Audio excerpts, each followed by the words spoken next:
Hello children, class 8 social science में आज हम हिस्ट्री पोर्शन में से चैप्टर नंबर 2 हम स्टार्ट कर रहे हैं और इस चैप्टर का नाम है from trade to territory the company establishes power. ठीक है, इस चैप्टर में हम पढ़ने वाले हैं फ्रॉम ट्रेड टू टेरिटरी, जो ब्रिटिश जो है किस तरह से इंडिया में आए थे, किस तरह से आए थे। वो ट्रेडर बन के आए थे, ट्रेड यानी कि बिजनेस करने के लिए आए थे और धीरे धीरे करके उन्होंने टेरिटरी पे यानी कि उन्होंने जगह पे कब्ज़ा कर लिया। ठीक है, और किस तरह से जो ब्रिटिशर्स ने किस तरह से अपने पावर को इंडिया में एस्टैब्लिश किया, वो हम इस चैप्टर में यानी कि चैप्टर नंबर 2 में हम पढ़ेंगे।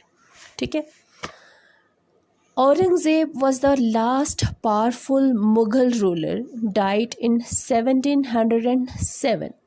जो औरंगज़ेब जो था, औरंगज़ेब कौन था? मुग़ल का लास्ट पावरफुल रूलर था। लास्ट रूलर नहीं, लास्ट पावरफुल रूलर थे जिनकी डेथ हो गई कब? 1707 में। औरंगज़ेब जो है मुग़ल रूलर है, जो बहुत ही पावरफुल रूलर था और उनकी डेथ हो गए थे कब? 1707 में। Mughal governors and zamindars established regional kingdoms in various parts of India।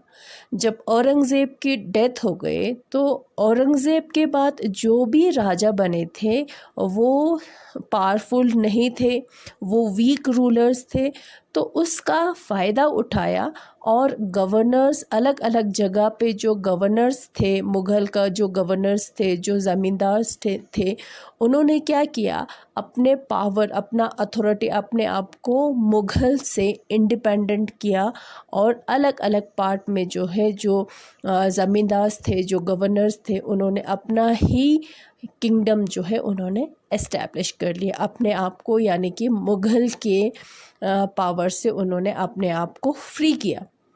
ठीक है, By the second half of the 18th century, a new power was emerging, that is British। फिर उसके बाद क्या हो रहा था? एक नया पावर जो है इंडिया में इमर्ज हो रहा था। ठीक है, वो कौन सा था? ब्रिटिश। ठीक है, they originally came as trading company.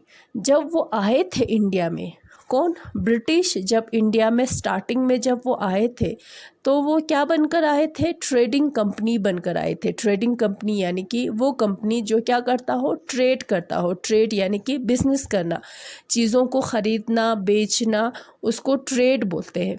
ठीक है, ट्रेडर यानी कि वो इंसान होता है जो बिजनेस का काम करता है। ठीक है, अब जो ब्रिटिश जब इंडिया में आए थे, जब वो स्टार्टिंग में आए थे, पहली बार जब वो आए थे, तब वो क्या थे? ट्रेडिंग कंपनी था। ऐसे रूलर बन के वो लोग नहीं आए थे, वो लोग एज अ ट्रेडर बन के आए थे। ठीक है, gradually they became masters of a vast empire. धीरे धीरे धीरे करके वो बहुत ही बड़े जगह का क्या बन गया? वो मास्टर्स बन गया, यानी कि रूलर बन गया। हाउ? कैसे बन गया? We will discuss in this chapter. हम इस चैप्टर में डिस्कस करेंगे कि किस तरह से ब्रिटिश जो है, जो एक ट्रेडर हुआ करता था और वो किस तरह से मास्टर्स बन गए।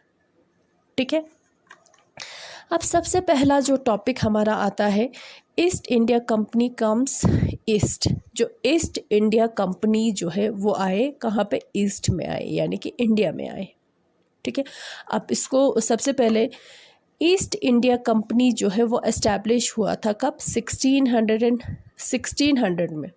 ठीक है, ईस्ट इंडिया कंपनी यानी कि एक कंपनी है जो क्या करता है? ट्रेड करता है, एक कंपनी का नाम है।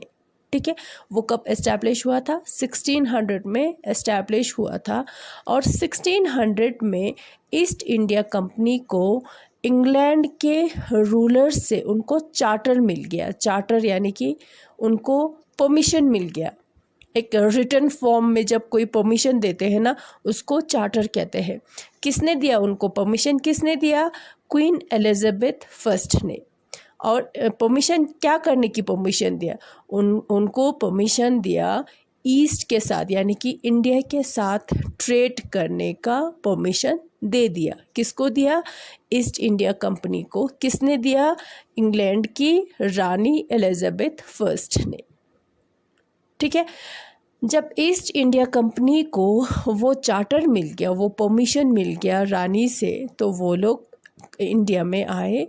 किस लिए? ट्रेड करने के लिए। समझ रहे हो ना? ठीक है। अब जब वो यहाँ पे आए थे, कौन?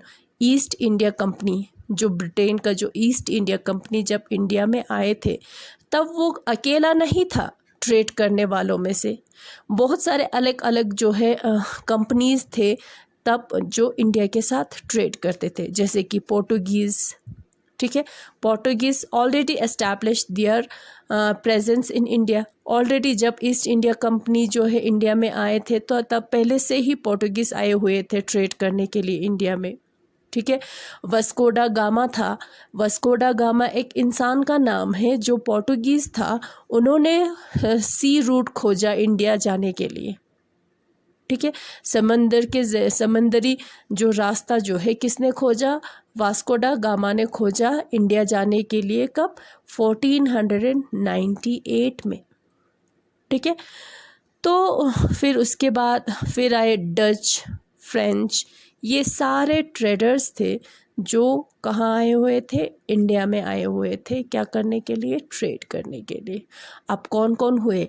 एक हो गए ईस्ट इंडिया कंपनी हुए, एक हो गया पोर्टुगीज़ के कंपनीज हो गए, एक फिर हो गए डच हो गए, फिर हो गए फ्रेंच हो गए। तो ये अलग अलग कंपनीज जो है इंडिया में आए। क्या करने के लिए? ट्रेड करने के लिए, यानी कि बिजनेस करने के लिए। They all are interested in buying the same things from India. ये सारे कंपनी, चाहे ईस्ट इंडिया कंपनी हो, चाहे पोर्टुगीज़ हो, चाहे फ्रेंच हो या चाहे डच हो, सबको सब जो है सेम चीज़ जो है ख़रीदना चाहते थे इंडिया में। वो क्या था? कॉटन, सिल्क और स्पाइसेस, मसाले, जो मसाले बनते हैं ना, क्लोव्स, कार्डमम, पेपर। ठीक है। ये सारा जो है इंडिया से मिलता था और ये बहुत ही फेमस था। और इन सारे चीज़ों का वो लोग क्या करते थे? ट्रेड करते थे।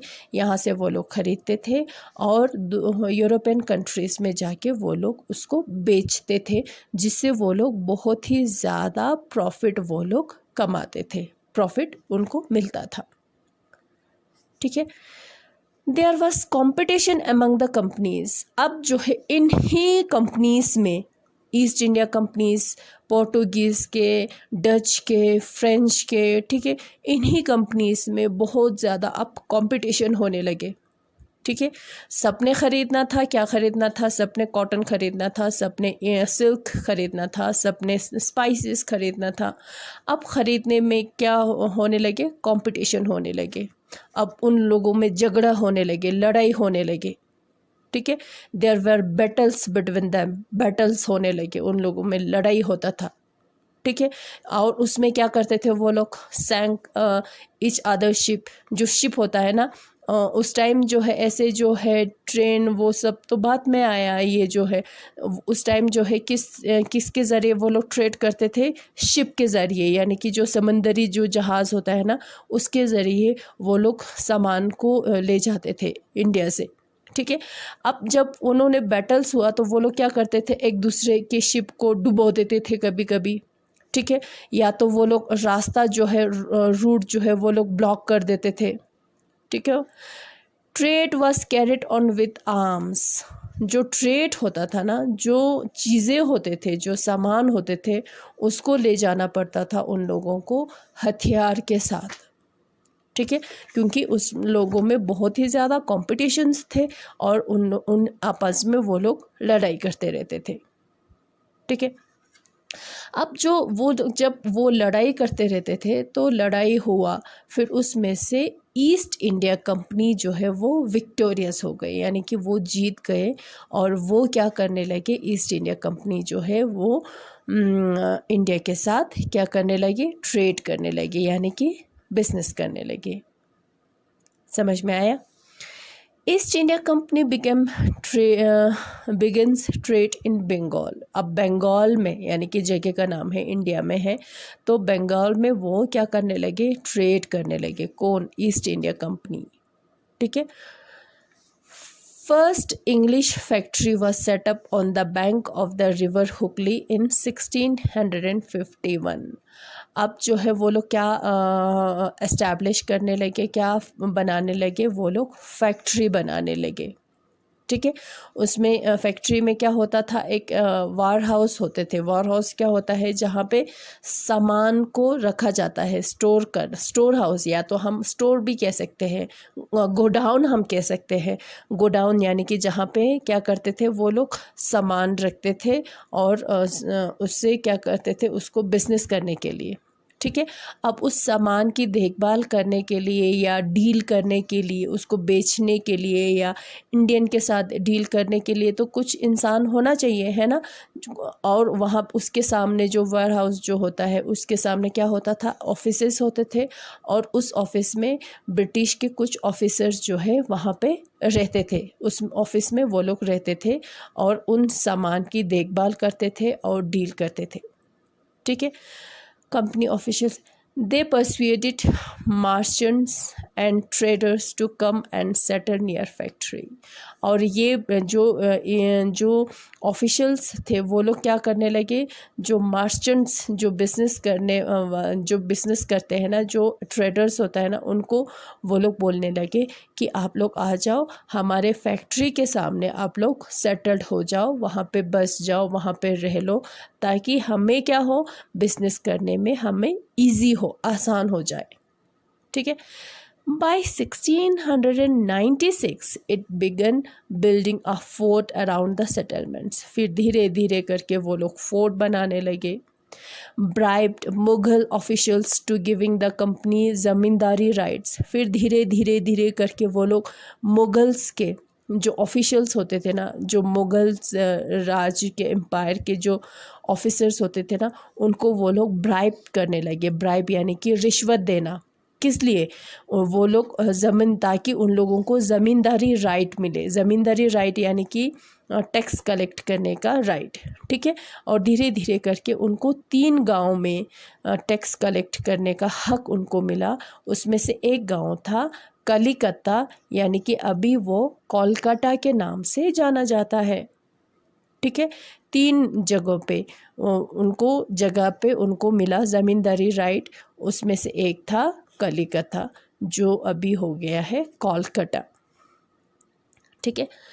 The company got a farman from emperor Aurangzeb to grant company the right to trade duty free. फिर धीरे धीरे धीरे करके कंपनी को मिल गया फरमान किससे मिल गया? उनको औरंगजेब से मिल गया। ठीक है। अब आप लोग सोच रहे होंगे औरंगजेब जो है उनकी तो डेथ हो गई, है ना। मगर औरंगजेब की डेथ कब हुआ था? 1707 में, है ना। ईस्ट इंडिया कंपनी जो है वो कब आया था इंडिया में? 1600 में, है ना। 1600 में आए थे। औरंगजेब की डेथ तो 1707 में हुआ था। तो ये इसी बीच की बात है। ये सारे जो है ना, जो औरंगजेब से फरमान मिला, ये इसी बीच की बात है। ठीक है। तो कंपनी को मिल गया फरमान का मतलब क्या होता है? पहले मैंने जब स्टार्टिंग में बताया ना आप लोगों को, चार्टर मिल गया। किससे चार्टर मिल गया? इंग्लैंड के रानी से उनको चार्टर मिल गया। चार्टर यानी कि एक रिटन परमिशन होता है। ठीक है। तो उसी तरह से फरमान भी होता है, वैसा ही फरमान भी है जो इनको मिला। किससे? औरंगज़ेब से मिला। और उस फरमान में ने उनको क्या परमिशन दे दिया? उनको दे दिया कि आप यहाँ पे ट्रेड कर सकते हो इंडिया में।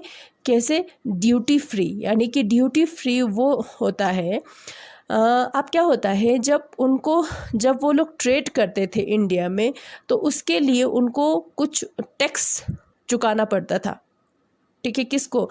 ईस्ट इंडिया कंपनी को क्या देना पड़ता था? टैक्स देना पड़ता था। अब जब उनको फरमान मिला तो फरमान ने उनको ये परमिशन दे दिया कि आप ट्रेड कर सकते हो इंडिया के साथ, उसमें आपको कोई टैक्स चुकाना नहीं पड़ेगा, यानी कि ड्यूटी फ्री।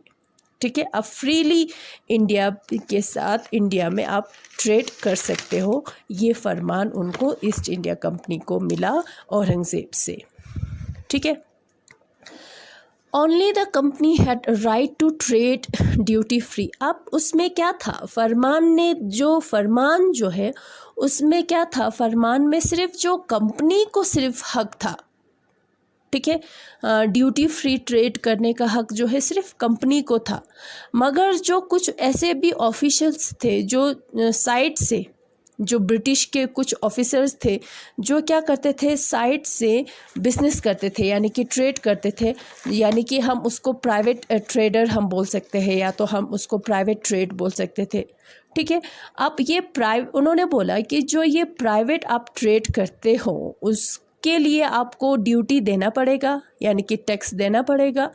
अब जब आप लोग जो कंपनी जब ट्रेड करते हो उसके लिए आपको यानी कि टैक्स देने की ज़रूरत नहीं है, मगर ब्रिटिशर्स ने क्या किया, उस फरमान का फ़ायदा उठाया और उन्होंने जब जो प्राइवेट जो ट्रेड करते थे उसमें भी वो लोग देने से मना करने लगे, ठीक है, और वो लोग रिफ्यूज़ करने लगे, ठीक है।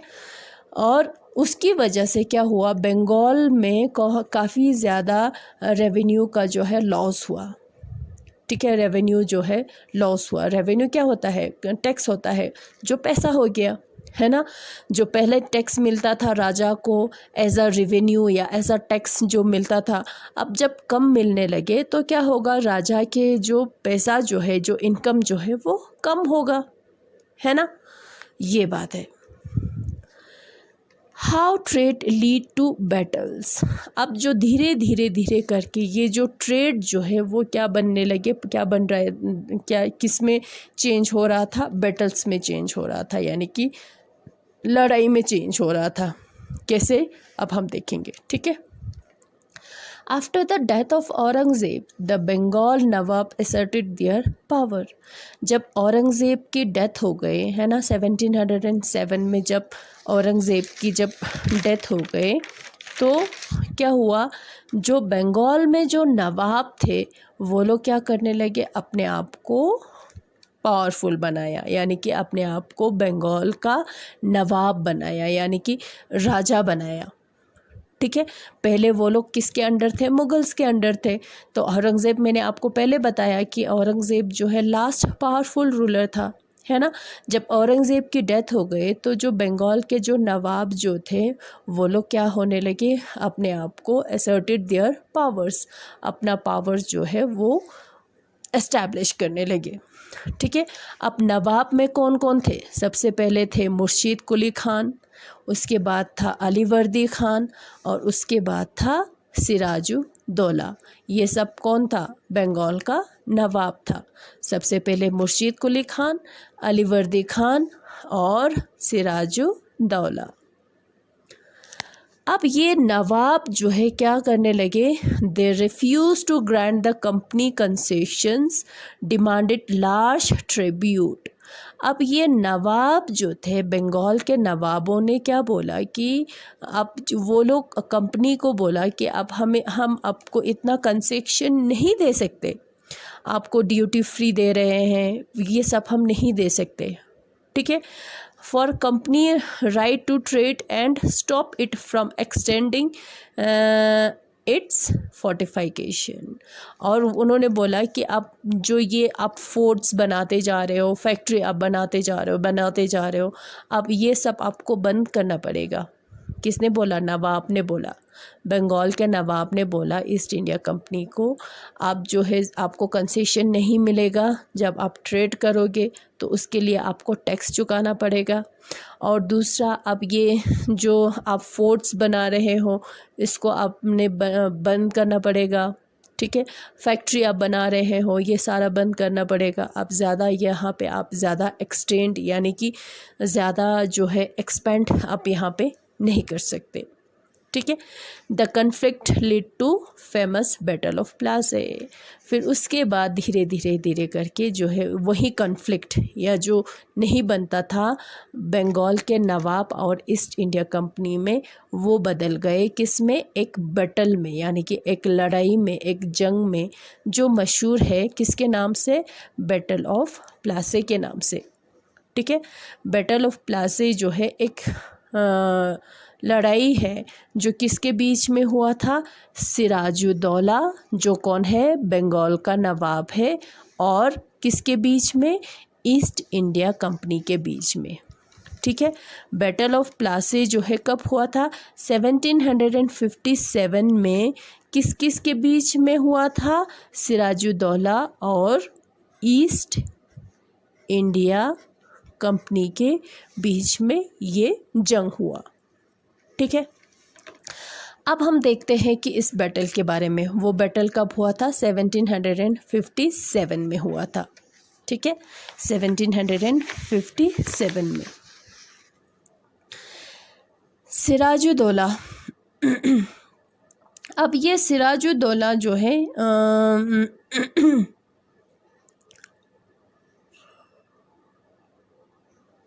मैंने आपको पहले इसमें हमने डिस्कस किया था कि सिराजुद्दौला बंगाल के नवाब ने बोला था कि आपको ये ज़्यादा कंसेशन आपको नहीं मिलेगा, फोर्टिफिकेशन करना जो है ये आप बंद कर लो, है ना, रेवेन्यू जो है आपको पे करना पड़ेगा, pay the revenue.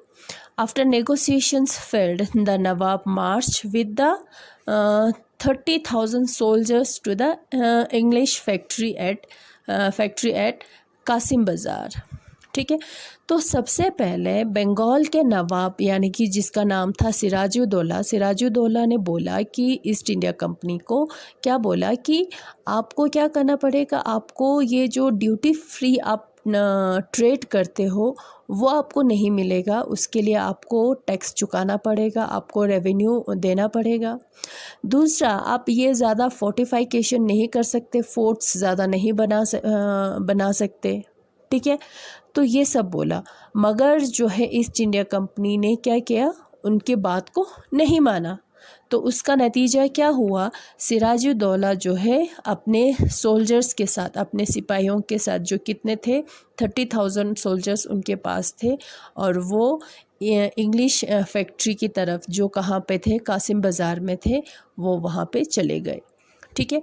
Capture the company officials, company के जो ऑफिशियल्स जो है उनको उन्होंने पकड़ लिया। ठीक है। वार हाउस जहाँ पे सामान रखा जाता है उसको उन्होंने लॉक कर दिया, किसने, सिराजुद्दौला ने। ठीक है। डिसआर्म ऑल इंग्लिश मैन, जो इंग्लिश मैन के पास जो आर्म्स थे यानी कि जो हथियार थे वो सारे उन्होंने छीन लिया। एंड ब्लॉक इंग्लिश शिप्स, और जो शिप जो थे समंदरी जो जहाज़ थे उसको उन्होंने क्या कर दिया, ब्लॉक कर दिया। Then he march to Calcutta to establish control over the company's fort there. फिर उसके बाद जो है कासिम बाज़ार के साथ वो कलकत्ता की तरफ चले गए, वहाँ पे ईस्ट इंडिया कंपनी को रोकने के लिए। ठीक है। On hearing the news of the Kolkata, company officials in Madras sent forces under the command of Robert Clive। ठीक है। जब इंग्लिश ईस्ट इंडिया कंपनी ने जब ये सुना, जब उनको पता चला कि सिराजुद्दौला जो है अपने सिपाहियों के साथ, आर्मी के साथ वो आया हुआ है, तो वहाँ पे वो नुकसान कर रहे हैं, तो उन्होंने क्या किया, ईस्ट इंडिया कंपनी ने क्या किया, उन्होंने भी फोर्सेस भेज दिया। ठीक है। उन्होंने भी फोर्सेस भेज दिया, और उसका कमांडर कौन था, रॉबर्ट क्लाइव था। इंग्लिशमैन कौन था, रॉबर्ट क्लाइव था। ठीक है। फिर उसके बाद जो है फाइनली 1757 में क्या हुआ, रॉबर्ट क्लाइव और सिराजुद्दौला के बीच में क्या हुआ, लड़ाई हुआ, बैटल हुआ, जिसको कहते हैं बैटल ऑफ प्लासे।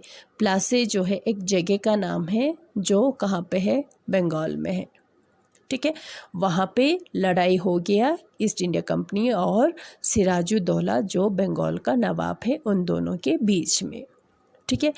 अब उसका जो अनफॉर्चुनेटली क्या हुआ, जो उसमें उस लड़ाई में उस बैटल में सिराजुद्दौला और उसके आर्मी जो है वो हार गए, यानी कि डिफीट हो गए।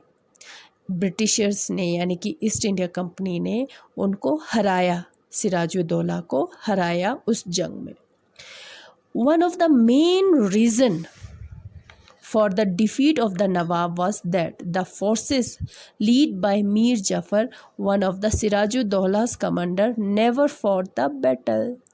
अब जो एक कारण था, जो सिराजुद्दौला के हारने का जो कारण था, वो एक रीज़न ये था क्योंकि जो मीर जफ़र जो किसका था, सिराजुद्दौला का कमांडर था, उन्होंने मीर जफ़र ने वो लड़ाई लड़ी ही नहीं।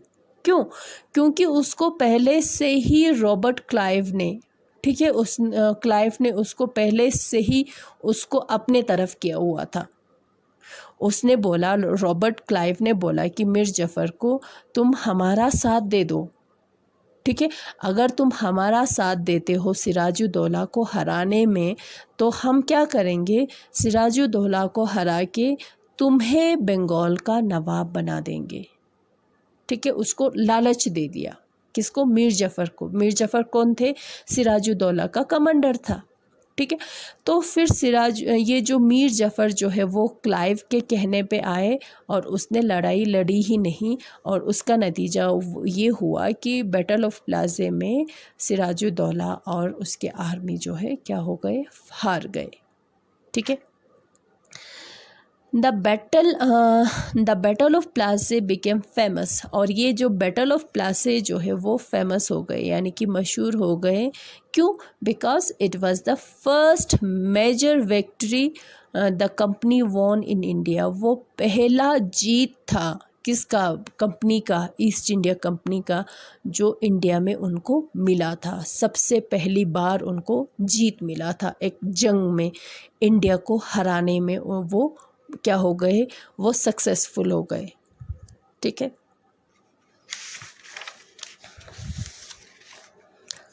After the defeat at Plassey, Sirajuddaula जो है उसको मार दिया, असैसिनेटेड किया। ठीक है, फिर मीर जफ़र जैसे कि उन्होंने पहले से ही प्रॉमिस किया हुआ था मीर जफ़र को कि तुम्हें क्या बनाएंगे, नवाब बनाएंगे करके, फिर मीर जफ़र को बनाया बंगाल का नवाब। ठीक है, the company was still unwilling to take over the responsibility of administration. Its prime objective was the expansion of trade. मगर तब भी कंपनी को, ईस्ट इंडिया कंपनी को कोई शौक़ नहीं था, एडमिनिस्ट्रेशन का रिस्पॉन्सिबिलिटी लेने में उनको कोई शौक़ नहीं था। उनका प्राइम मकसद था, उनका मेन मकसद था क्या? ट्रेड करना, सिर्फ बिजनेस करना। बाकी जो भी होता रहे, चाहे जो भी नवाब बनो, जो नवाब ना बनो, जिसको मारो, जो लड़ाई करो, करते रहो, हमें क्या है, हमें तो सिर्फ ट्रेड से मतलब है, हमें तो सिर्फ बिजनेस से मतलब है। हमें यहाँ से चीज़ें लेना है वो सस्ते दामों में, और उसको हमने बेचना है यूरोपियन मार्केट में महंगे दामों में। ठीक है, बस यही उनका एक मकसद था, बाकी कुछ नहीं था। ठीक है, if this could be done without conquest, through the help of local who were unwilling to grant privilege, then territories need not to be taken over directly. अब वो लोग कहते थे कि हमें क्या चाहिए, सिर्फ रूलर्स का मदद चाहिए, हेल्प चाहिए। ठीक है, जो हमारा सारा कहना जो है, हमारे कहना वो माने, ठीक है, हमारी मदद करे। ठीक है, बस बाकी हमें कुछ मतलब नहीं है, एडमिनिस्ट्रेशन से, रूल से, रूलर से, राजा से, उससे कोई मतलब नहीं है। वो क्या, कौन कहता था? East India Company. ठीक है, soon the company discovered that this was rather difficult. अब उनको ये पता चला कि ये तो बहुत ही ज़्यादा मुश्किल है, क्यों for even the puppet nawabs were not always as helpful. क्योंकि हर राजा जो है, जिसको वो लोग कठपुतली बना के रखना चाहते हैं, वो हर राजा जो है उनका कठपुतली पपेट नहीं होता है। है ना, या पपेट होता है मगर कब तक वो सहेंगे, है ना एक दिन वो तो आवाज़ उठाएंगे ही, है ना, वो कब तक उनका हर कहना जो है मानेंगे। ठीक है।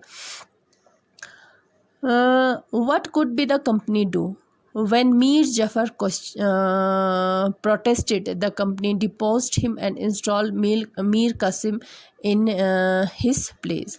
फिर एक दिन मीर जफ़र ने भी क्वेश्चन किया, सवाल उठाया कंपनी पे, ठीक है, आप ये करते हो वो करते हो क्यों कर रहे हो, तो मीर जफ़र को भी उन्होंने हटा दिया तख्त से। फिर किसको उन्होंने बिठाया तख्त पे, मीर कासिम को बिठाया। ठीक है। जब मीर कासिम ने भी कंप्लेंट किया जब मीर कासिम ने कंप्लेंट किया तो मीर कासिम को भी हराया। कब हराया? बैटल ऑफ बॉक्सर में। बॉक्सर जो है कब हुआ था? बॉक्सर की लड़ाई 1764 में। किसके बीच में? ईस्ट इंडिया कंपनी और मीर कासिम के बीच में। ठीक है। उसमें भी क्या हुआ? ईस्ट इंडिया कंपनी जो है वो जीत गए। ठीक है। Driven out of the Bengal, Mir Jafar जो है अब जो है मीर कासिम को उन्होंने हराया। फिर मीर जफ़र को फिर से उन्होंने नवाब बनाया।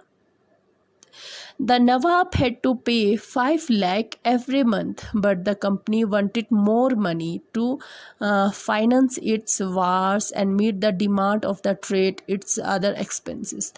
अब जो नवाब को क्या देना पड़ता था कंपनी को? हर महीने जो है कितना रुपये देना पड़ता था? 5 लाख रुपीस उनको देना पड़ता था। ठीक है। मगर 5 लाख रुपीस जो है कंपनी के लिए कम पड़ गए। अब वो लोग डिमांड करने लगे कि इससे ज़्यादा आपको देना पड़ेगा। ये 5 लाख रुपीस जो आप महीने देते हो ये हमारे लिए कम पड़ रहे हैं, उससे हमारा ख़र्चा पूरा नहीं हो रहा है। कैसा ख़र्चा होगा? जैसे कि ख़र्चा होगा वॉर्स में जो ख़र्चा होता है, जो ट्रेड के लिए जो ख़र्चा होता है, और दूसरे जो भी ख़र्चा होता है वो सारा पूरा नहीं होता है। 5 लाख रुपीस से आपको इससे ज़्यादा देना पड़ेगा। It wanted more territories and more revenue. अब वो लोग ज़्यादा टेरिटरीज़ की ज़रूरत थे उनको, और ज़्यादा पैसों की भी ज़रूरत पड़ने लगी। By the time Mir Jafar died in 1765 में जो नवाब जो है जिनका नाम मीर जफ़र है उनकी डेथ हो गई। The mood of the company had changed, having failed to work with puppet nawabs, Clive declare. फिर जो है कंपनी का जो है मूड जो है अब चेंज हो गया। पहले उनको लगा था कि मीर जफ़र जो है उनकी डिमांड जो है पूरा करेंगे, 5 लाख रुपीस से भी वो ज़्यादा देंगे, मगर अचानक से जब उनकी डेथ हो गई तो वो लोग अब उनका मूड चेंज हो गया। अब जो है ऐसा नवाब कौन आएगा जो हमारे हर बात कहना पड़ेगा, हमारी हर बात जो है जो मानेंगे। अब उसमें मूड चेंज हो गए तो उन्होंने क्या बोला कि हम अब जो है having fed to work with, अब हम जो कब तक हम नवाब पपेट नवाब यानी कि जो हमारा कठपुतली होता है मगर वो भी कभी ना कभी कंप्लेंट करते हैं, अब हम कब तक उनके साथ काम करेंगे? तो उन्होंने बोला we must indeed become nawab ourself. हमें क्या बनना पड़ेगा? हमें खुद नवाब बनना पड़ेगा। ये किसने बोला? क्लाइव ने बोला।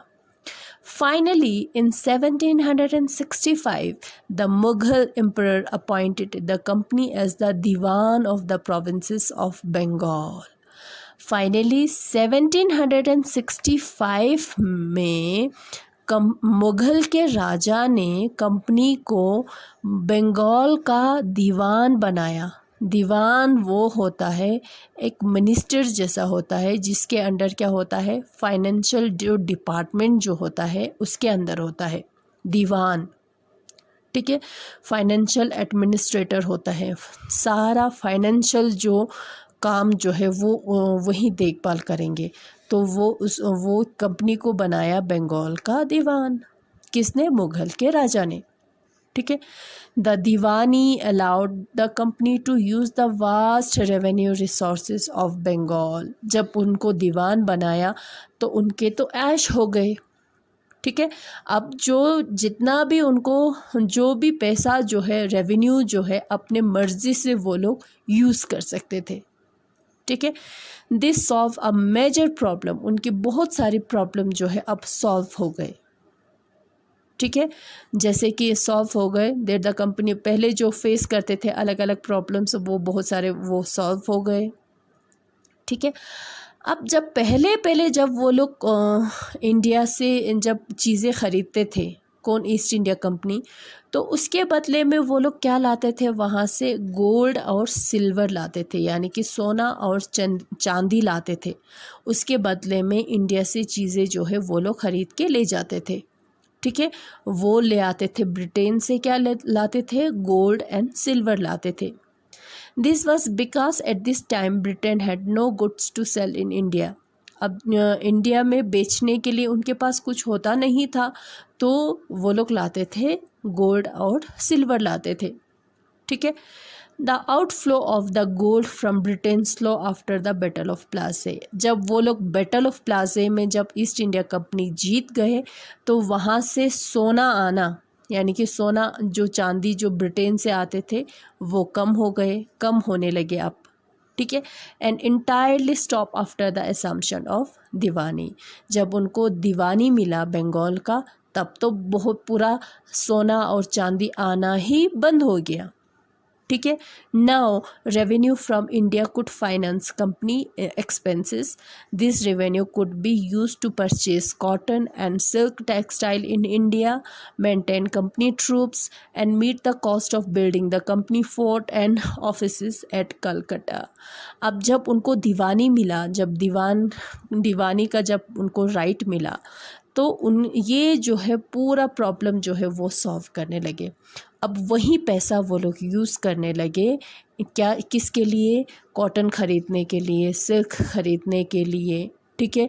ट्रूप्स को, आर्मी को मेंटेन रखने के लिए, या जो बिल्डिंग होता था, जो फोर्ट होता था, जो बिजनेस ऑफिसेस होता था, जो कलकत्ता में वो लोग बनाते थे, बिल्ड करते थे, उसको बनाने के लिए सारा पैसा जो है वही वो लोग यूज़ करने लगे। ठीक है। अब थोड़ा आप लोग सोचो कि पैसा भी, यहाँ से चीज़ें भी ले जाते थे और पैसा जो देते थे वो भी इंडिया का ही होता था। समझ आ रहे हैं ना।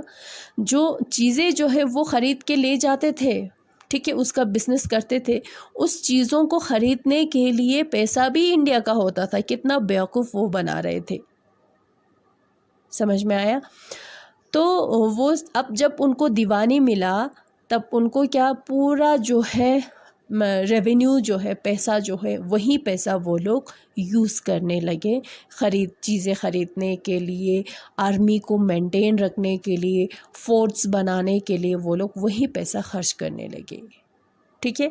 इस तरह से धीरे धीरे करके एज अ ट्रेडर वो लोग आए थे, फिर धीरे धीरे करके वो लोग मजबूर हो गए, पॉलिटिकल अफेयर्स में इंटरफेयर करने पे मजबूर हो गए। कौन, ईस्ट इंडिया कंपनी।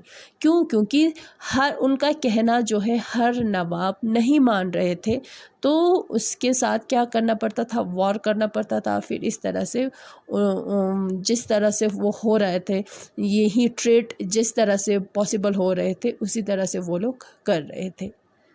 ठीक है। उसका गलत जो है वो भी फ़ायदा उठा रहे थे। ठीक है। गलत रास्ता वो लोग अपना रहे थे। समझ में आया। तो ये ज़्यादा हो जाएगा, आज हम यहीं तक पढ़ेंगे, नेक्स्ट क्लास में हम इससे आगे करेंगे। ठीक है। Thank you.